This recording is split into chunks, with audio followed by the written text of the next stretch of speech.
Bienvenue dans Tous Danseurs, le premier podcast dédié 100% à la danse. Merci de partager ce moment avec nous. Moi, c'est Dorothée. J'aime saupoudrer ma vie de soleil et je porte en moi la passion de la danse depuis l'enfance. Tous Danseurs, c'est une conversation avec un acteur de la danse d'aujourd'hui et de demain. On y parle de toutes les danses. Un temps suspendu pour découvrir des parcours insolites de femmes et d'hommes qui vivent passionnément danse, des artisans du mouvement. Danseurs et athlètes, costumiers, chorégraphes, metteurs en scène, musiciens, chercheurs, des créateurs et ouvriers de la danse.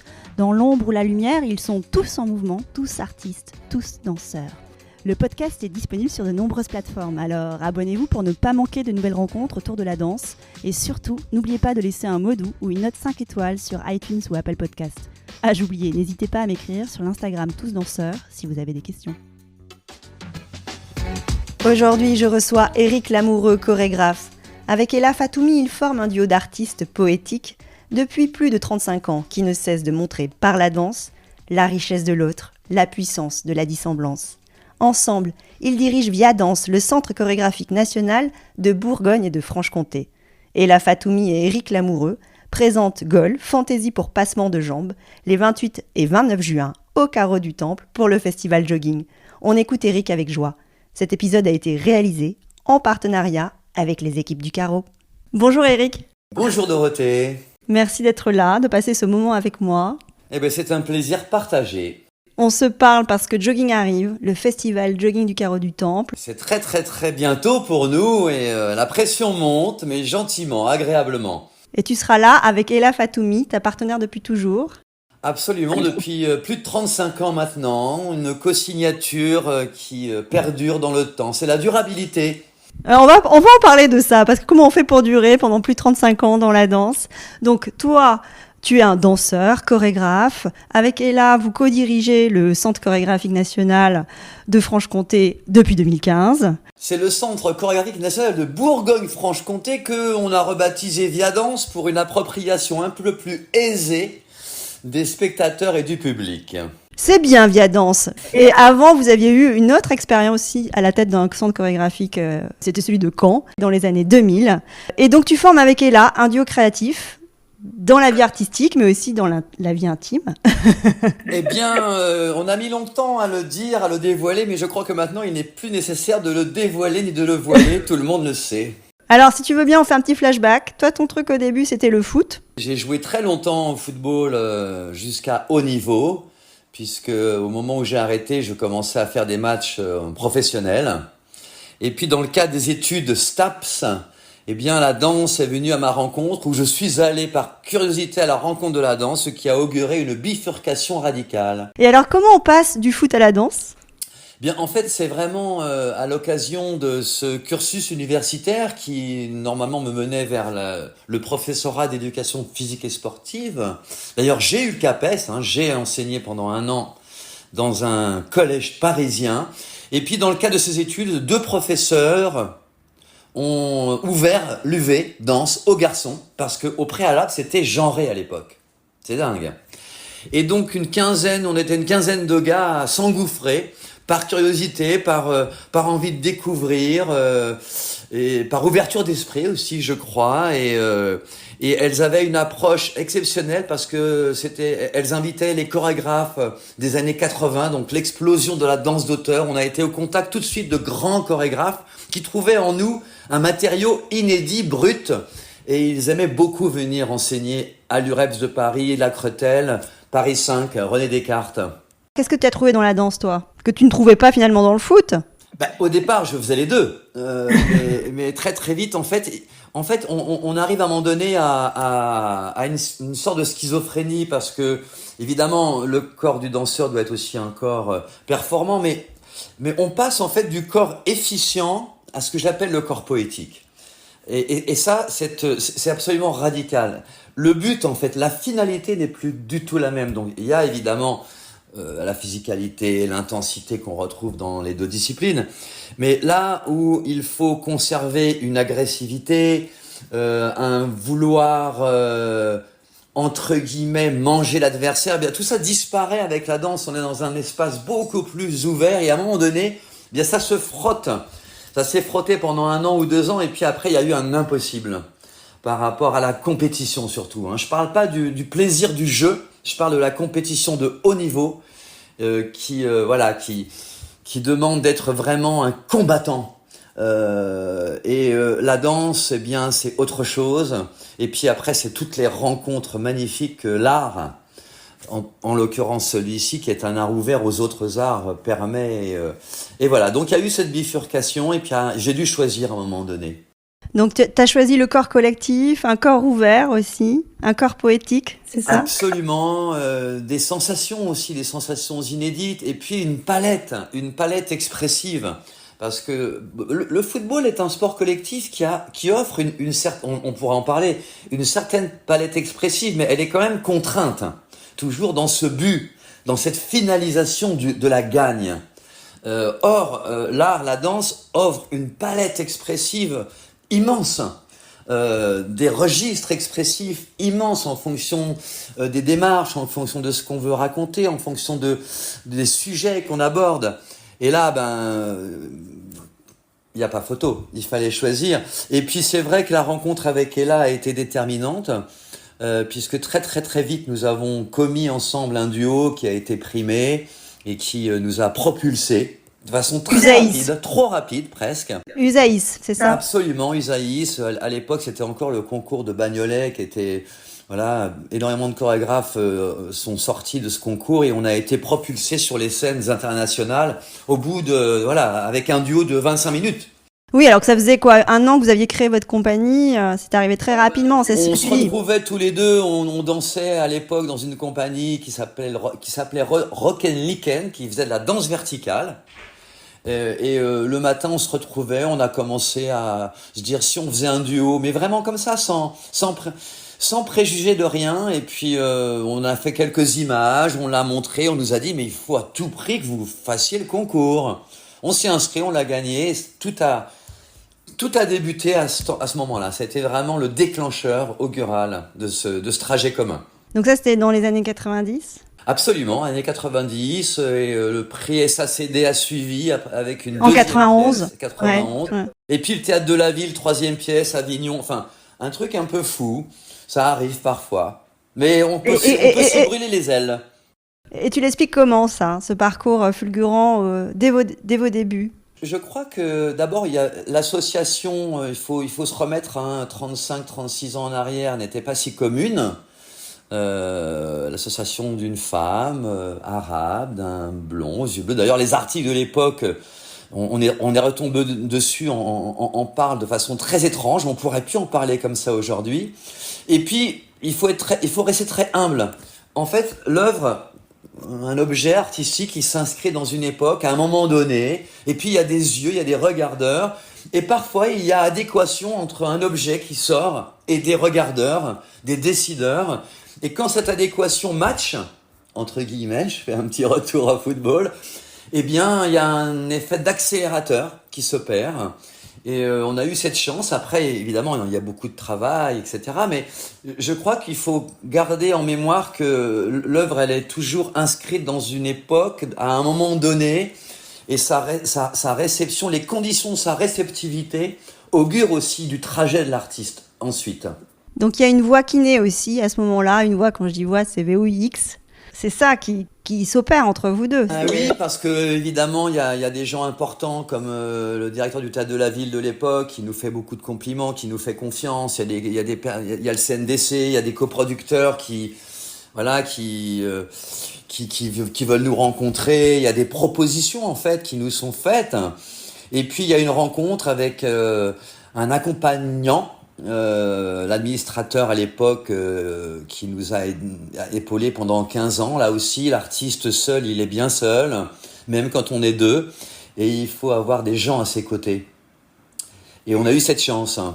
Je parle de chance parce que je n'édulcore pas du tout le travail qu'on a mené avec Ella, parce que voilà, il y a des hauts, il y a des bas. Mais il y a quand même un facteur chance de la rencontre. Après, Nathalie Sarraute, que j'aime beaucoup, dit que les rencontres, on les fait surgir. J'y crois aussi un peu. Donc il y a cette rencontre, il y a une écriture qui s'installe, il y a aussi des préoccupations que vous portez, l'altérité, le rapport à l'autre, une ouverture sur l'autre. En fait, on a mis beaucoup de temps à poser des mots, à clarifier, parce qu'on était dans une démarche très empirique, on a mis longtemps avec Ella à se dire même chorégraphe. On disait toujours, mais nous on danse, on essaie des choses, on fait des... Et puis, en fait... Et pourquoi vous vous empêchez de dire? Je pense qu'il y avait une espèce de sauvegarde, et peut-être cette rapidité, au départ, a peut-être questionné une sorte de légitimité à être là où on nous plaçait. Je le dis rétrospectivement, hein, bien sûr. Pourtant, le prix de Bagnolet, c'est quand même Merce Cunningham qui nous l'a remis, président du jury, qui nous a fait des compliments, mais quand même... tout ça nous paraissait fou. On vient pas du sérail, quoi. On est vraiment autodidacte avec Ella, même si Ella a un passé de danseuse beaucoup plus que moi. En tant que petite fille, en plus, elle a toujours dansé. Mais il y avait ça. Et puis je crois que Deus Aïs, bien que nous le formulions pas à l'époque, cette histoire de l'ouverture à l'autre, au différent, eh bien, il fonde totalement ce duo. Et aujourd'hui, évidemment, on peut en parler beaucoup plus aisément de ce goût d'aller vers ces extériorités qui nous enrichissent. Et c'est pour ça qu'on s'est progressivement rapproché de cette pensée magnifique d'Édouard Glissant, cette notion de créolisation, d'identité-relation, toutes ces notions qui font que, eh bien, quand on réfléchit à ce que nous sommes, eh bien, on ne peut se dire que nous sommes des êtres en mouvement. Et rien n'est clos, rien n'est jamais clos. Et je crois que la double dynamique entre Ella et moi, elle résulte aussi de ce mouvement intérieur de l'une à l'autre et de l'un à l'autre qui sans cesse se relaie. Des êtres aussi qui ont besoin d'être avec les autres. Absolument. Je est un autre, hein, c'est pas moi qui l'a dit. C'est pas un slogan, mais c'est tellement puissant. C'est comme un haïku en fait. En quelques mots, eh bien, le poète avait déjà tout dit. Et puis en travaillant au fur et à mesure sur des œuvres, en dégageant, en affinant cette thématique et en affinant aussi les distributions, donc les collaborateurs artistiques danseurs. Pour nous, ce sont vraiment des collaborateurs qui nous accompagnent. On aime beaucoup cette notion de puissance de la dissemblance. C'est vraiment parce que on n'est pas le même que l'autre que la magie opère et que l'imaginaire s'enrichit et se féconde. C'est ce qu'on pense en tout cas, hein, c'est ce qu'on vit. C'est magnifique, la puissance de la dissemblance. J'adore. C'est Édouard Glissant, plutôt que de dire diversité, il convoque cette notion de puissance de la dissemblance comme vecteur d'élargissement de l'imaginaire d'un groupe. C'est beau. Magnifique, j'adore. Il y a certains politiques qui devraient le relire en ce moment. Exactement. Bon alors, et comment on crée à deux ? Comment on crée à deux ? Eh ben, on crée à deux. Non, mais pendant très longtemps, tu sais, on nous demandait, mais qui fait quoi ? Est-ce qu'il y a des rôles qui sont assignés à l'une, à l'un, à l'autre ? Non, c'est vraiment une alchimie. C'est vraiment un creuset réflexif qui se féconde sans cesse. Alors, si on devait peut-être assigner une petite partie plus à l'une qu'à l'autre. C'est vrai qu'elle a un regard un petit peu plus prégnant sur le costume, même si j'y prends pas. Et c'est vrai que j'ai signé quand même pas mal de musique des pièces, même si elle y prend pas, je les ai signées. Donc voilà, à cet endroit-là, on pourrait dire que les rôles sont il y a des tropismes comme ça. Mais sinon, c'est vraiment une alchimie et c'est une prise de relais. En fait, on ne juge jamais l'idée de l'autre. Quand l'autre a une idée, eh bien, on la suit. Et c'est tellement agréable de suivre une idée qu'on n'a pas eue. Parce qu'on l'enrichit aussi. Et voilà. Et c'est une espèce comme ça de dynamique qui une spirale comme ça, sans cesse. Ça se passe comme ça, en fait. Et on dure à deux. Ça aussi, c'est un facteur chance parce que je crois en fait, on a toujours dit avec Ella que rien n'était jamais inscrit dans le marbre. Et à l'époque, on a fait au bout de 7 ans, on a fait un deuxième duo qui questionnait justement cette dansée l'entre l'autre. Et puis, ça fait 35 ans maintenant. Et la chance aussi, c'est d'avoir dirigé ensemble une institution, puis une deuxième institution. Et à chaque fois, aux oraux, on nous demandait toujours, mais comment ça se passe avec deux directeurs ? Est-ce que c'est pas un problème ? Et nous leur répondions toujours, est-ce que ce n'est pas un problème d'être un mauvais seul directeur ? Non, en fait, je crois que c'est une histoire d'entente, d'écoute, de respect, d'attention à l'autre. Et puis voilà, et puis après, c'est la magie du couple, parce qu'en plus, couple, il y a. Mais ça, c'était pas prévu au départ. C'était pas embarqué au départ. Donc 35 ans de danse que vous avez traversé. Tu trouves que la danse a changé ou pas? Écoute, je sais pas, la danse évidemment a changé, parce que les créateurs d'aujourd'hui se nourrissent de l'époque. Nous aussi, bien sûr, mais à leur façon. Je crois qu'il y a aujourd'hui à peu près 4 générations de chorégraphes, hein. Si on part des années 80 et même un petit peu avant avec l'explosion de la danse d'auteur. Ce qui a beaucoup changé, c'est la démultiplication des projets et face à ça, quand même, une certaine raréfaction des moyens de production et de diffusion qui crée un effet d'entonnoir qui devient de plus en plus difficile. Évidemment, surtout pour les jeunes compagnies qui se projettent dans le temps. Au centre chorégraphique, on accueille évidemment au long cours de plein de compagnies, hein, et je leur dis toujours, ce que je vous souhaite, c'est d'avoir l'occasion de pouvoir inscrire un temps long, de vous casser la gueule, de rebondir. Et je crains que ça soit peut-être un peu plus complexe aujourd'hui. Ça, c'est un peu...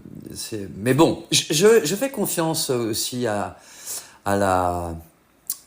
l'engagement des jeunes. Ce qui est magnifique avec cet art, c'est qu'il y a un renouvellement tout le temps et que il y a une autre façon d'appréhender le rapport au public. Il y a énormément de jeunes et moins jeunes chorégraphes qui ouvrent le champ des démarches. Les démarches se sont énormément enrichies depuis la danse d'auteur. Elle était déjà riche, mais maintenant il y a un nombre incroyable de propositions. Et ça, c'est la richesse de ce champ. Ce que j'espère, c'est que tous les talents puissent trouver l'occasion de se déployer. C'est ça qui me fait parfois un peu peur aujourd'hui, vu l'espace qui se rétrécit malgré tout. Et la nécessité d'avoir appelé votre CCN Via Danse, c'était aussi une manière de dire on se rassemble par la danse. En fait, au départ, on voulait l'appeler Via parce ici on est à Belfort et Belfort, ça se situe dans la trouée de Belfort. Entre les Vosges et le Jura, c'est un voie de passage en fait. Et Via, c'est la voie par laquelle on passe. La danse, c'est la voie par laquelle nous passons, par laquelle les autres arts passent. Et puis très très vite, cet acronyme CCN, nous semblait compliqué. On sait qu'il y a toujours un souci pour pas mal de public de venir spontanément voir ou découvrir la danse, et on trouvait que c'était assez joli, que c'était une façon de pouvoir donner l'occasion de s'approprier plus aisément en fait ce qui se trame dans cet écrin, dans cette bulle poétique, dans cette bulle de fabrique et de recherche. Et alors d'Usaïs à Gaulle, là c'est ce qui arrive. C'est la dernière création que tu vas présenter donc au Carreau du Temple.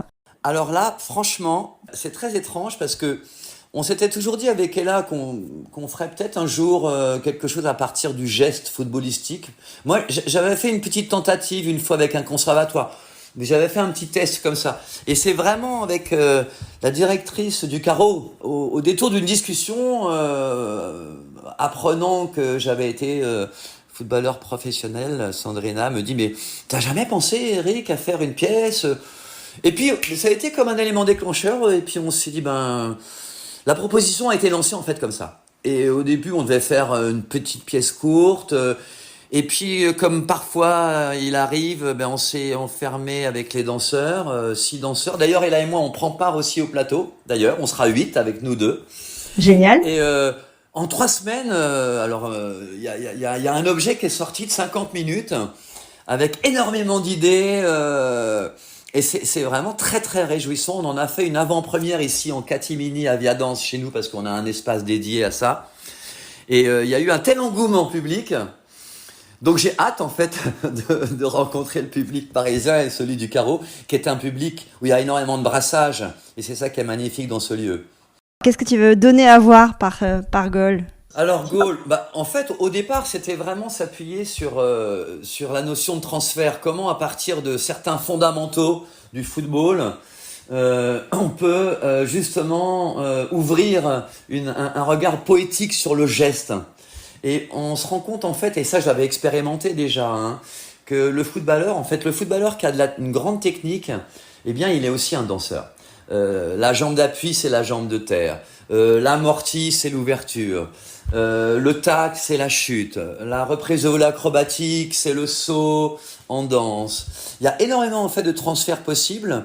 Et puis très très vite, on s'est amusé à dégager, les notions dramatiques et dramaturgiques qui traversent une rencontre, où le public prend part de façon complètement intensive dans son engagement. Et donc très très vite, on a travaillé pour la bande son, à partir de sons qui viennent de stades de foot. De clameur. La clameur, le shoot, eh bien c'est une percussion. Donc il y a tout un moment où il y a des percussions qui sont faites avec des frappes de balles. Et puis on s'est rendu compte aussi, mais ça on le savait, que et le public à l'avant-première, il y avait des gens qui connaissaient le football et d'autres non. C'est totalement universel. Il n'y a pas un endroit au monde où il n'y a pas un enfant qui tape dans un ballon. Et cette dimension-là, du partage universel, il est quand même très beau. Donc on s'est appuyé sur tout ça, et puis aussi sur certaines revendications de sportifs qui commencent de plus en plus à pouvoir porter certaines valeurs, à dévoiler certains penchants. Donc il y a énormément de choses qui traversent la pièce, mais les gens qui l'ont vu ici, en tout cas, me disaient « mais c'est dingue, je connais pas le football, mais j'ai l'impression d'avoir assisté à une rencontre de football. » Danser. Donc cette dramaturgie nous a beaucoup intéressés, parce qu'il y a des points d'acmé, il y a la déception, il y a l'euphorie, il y a la blessure, il y a le mal-être, il y a l'engagement. En fait, c'est toutes ces choses-là qui nous ont permis, je crois, d'aborder ce goal, sous-titré Fantasy, parce que aussi il y a une dimension, je crois, humoristique. Mais on ne souhaitait pas se moquer avec Ella. On souhaitait vraiment essayer d'opérer un transfert justement vers la dimension poétique que peut contenir ce sport. Très bien, et en plus on vous retrouvera aussi sur le plateau. Et vous, vos rôles à tous les deux? Je crois qu'il faut qu'on les tienne un peu secrets. D'accord, ok. Parce que justement, ça joue sur le doute. C'est une présence... en fait, je préfère que les gens découvrent cette présence qui s'actualise durant ces 50 minutes à différents moments, et qui, je crois, donne à alimenter l'émotion qui, j'espère, sera partagée par le plus grand nombre. Super, écoute, 28-29 juin, on vient vous voir. Et Eric, une vie de danse alors, une vie qui est dédiée à la danse, c'est une vie de quoi? C'est une vie d'aventure, c'est une vie... comment je pourrais dire, totalement, tu sais, on parle souvent de s'ouvrir. Non, ce mot, tu sais, quand on doit sortir de soi, s'augmenter, c'est vraiment une vie d'émancipation. En tout cas, moi, je l'ai vécu comme ça. Je ne viens pas d'une culture, d'une primo-culture où l'art avait une grande place. Ça a été un révélateur, et un intensificateur de vie. Non, c'est une grande chance. Franchement, c'est exceptionnel. Tous danseurs. En tout cas, tous dans une dynamique d'émancipation, absolument. Merci infiniment, Eric. Est-ce que tu veux rajouter des petits mots, des grands mots, des choses qu'on n'aurait pas traversées, qui sont importantes pour toi aujourd'hui? Aujourd'hui, j'aimerais juste... reconvoquer quelques petites notions, et on l'a vu hier avec le match avec l'équipe de France. Oui, parce qu'on est en plein euro. Complètement. La vulnérabilité, le care, toutes ces notions, là où on entend assistana, là où on entend des mots qui me font mal et qui font mal à plein de gens. J'aimerais juste dire que nous sommes des humains, et que la quête de sens et la quête dans une vie, ça doit primer. Et je crains que pas mal l'oublient parfois. Alors, réinsistons sur ces notions de trouver du sens à la vie, à nos vies, en partage. En partage avec les autres. Merci infiniment, Eric. Salut, ciao, ciao. Ciao, ciao. Voilà, clap de fin, à très vite pour refaire danser les mots ensemble le temps d'une conversation. Merci d'avoir passé ce moment avec nous et n'oubliez pas, nous sommes tous danseurs. Le podcast est disponible sur de nombreuses plateformes, alors abonnez-vous pour ne pas manquer de nouvelles rencontres autour de la danse et surtout, n'oubliez pas de laisser un mot doux ou une note 5 étoiles sur iTunes ou Apple Podcast. Ah, j'oubliais, n'hésitez pas à m'écrire sur l'Instagram Tous Danseurs si vous avez des questions.